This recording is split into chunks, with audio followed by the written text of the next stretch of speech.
செல்வமும் நமக்கு வேலையாளாக இருக்கின்ற வரைக்கும் அதை வைத்து நாம் பல நன்மைகள் செய்யலாம், இறை அரசை கூட நம்முடைய சொந்தமாக்கி கொள்ளலாம். ஆனால் எப்போது அந்த பணமும் செல்வமும் நமக்கு முதலாளியாக எஜமானனாக மாறுகிறதோ அப்போது பல தீமைகளுக்கும் நாம் இட்டு செல்லப்படுவோம், இறை அரசை கூட நாம் இழக்க நேரிடும். இயேசுவில் பிரியமானவர்களே, இன்றைய நற்செய்தி வாசகம் நமக்கு பரிச்சயமான வாசகம். இயேசுடைய வார்த்தைகள்: ஊசியின் காதில் ஒட்டகம் நுழைந்தாலும் செல்வந்தர்கள் விண்ணரசில் நுழைய மாட்டார்கள். இதை நாம் அடிக்கடி கேட்டு இருக்கிறோம். நமக்கு தெரிந்த ஒரு வசனம்தான். ஊசியின் காது சின்னதாக இருக்கும், அதில் ஒரு கரப்பாம்பூச்சியே போக முடியாது, ஒரு கோழியே போக முடியாது, ஆடே போக முடியாது. அப்புறம் எப்படி ஒட்டகத்தை பற்றி இயேசு சொல்கிறாரு அப்படின்னு நம்ம நினைக்கலாம். இந்த கரப்பாம்பூச்சி கூட நம்ம கஷ்டப்பட்டு நுழைச்சாலும் ஒட்டகம் போக முடியாததுக்காக, அது ஒரு முடியாத காரியம் என்பதற்காக இயேசு இருக்கிறார் என்பதை நாம் அறிந்து கொள்ள முடியும். ஆனால் அதே சமயம் இந்த ஊசியின் காது, ஐ ஆஃப் த நீடில், அதற்கு கிரேக்க மொழியில் இன்னொரு அர்த்தமும் இருக்கிறது. சாதாரண ஒரு பெரிய இன்ஸ்டிடியூஷன், நிறுவனங்கள்லாம் பெரிய கேட் இருக்கும் வாயில், அதற்கு பக்கத்தில் ஒரு சின்ன கேட் இருக்கும். பெரிய வாகனங்கள் வரும்போது அந்த பெரிய கேட்டை திறந்துருப்பாங்க, அதில் மற்ற நேரங்களில் அது மூடிட்டு சின்ன கேட் வழியாக போகிறது வர மாதிரி அந்த விக்கெட் கேட்டு என்று சொல்வார்கள். அதே போல் அவங்க எருசலேம் அந்த நகரத்திற்கு கூட பெரிய வாயில் இருக்கும்.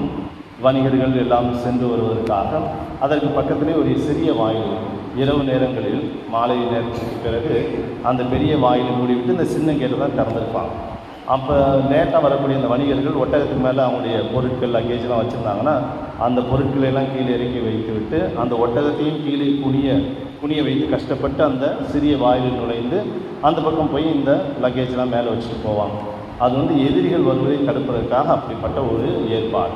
எனவே இந்த ஐயாவது நீடில் என்பது அப்படிப்பட்ட ஒரு சிறிய வாயிலை குறிக்கும்.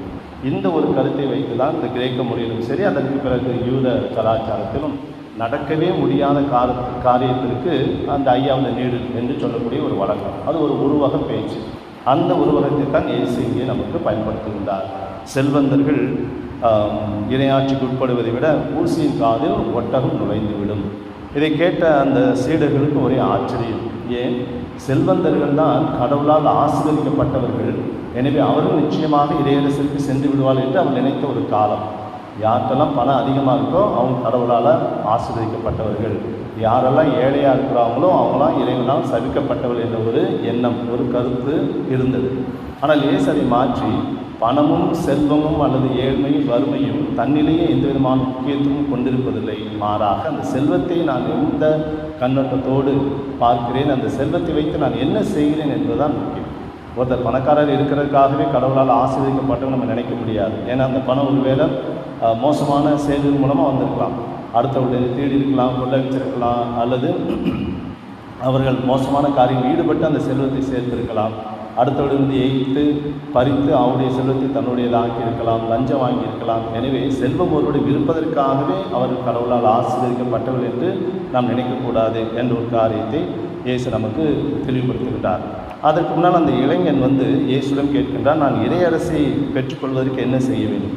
இயேசு ரொம்ப சிம்பிளாக 10 கட்டளைகளை நீ கடைபிடி அப்படின்னு சொல்லி, அதன் பிறகு இவற்றையெல்லாம் சிறு வயதிலே கடைபிடித்து வந்துள்ளேன், இன்னும் என்ன செய்ய வேண்டும் என்று சொல்லும்போது, உன்னுடைய செல்வத்தை விற்று என்னை பின் செல் என்று சொன்னவுடன் அவன் முகவாட்டத்தோடு போகின்றான். அவனால் அதை செய்ய இயலவில்லை. பின்னர் இயேசுவிடம் பின்பற்றினானா என்பது நமக்கு தெரியாது, ஆனால் முகவாட்டத்தோடு சென்றான் என்பது மூலமாக அவன் வரவில்லை என்று நாம் யூகித்துக் கொள்ள முடிகிறது. இங்கே பார்த்தோம்னா ஒருத்தர் 10 கட்டளை எல்லாத்தையும் கரெக்டாக ஃபாலோ பண்ணால் கூட இந்த அந்த பிடியிலிருந்து வெளிவர முடியவில்லை.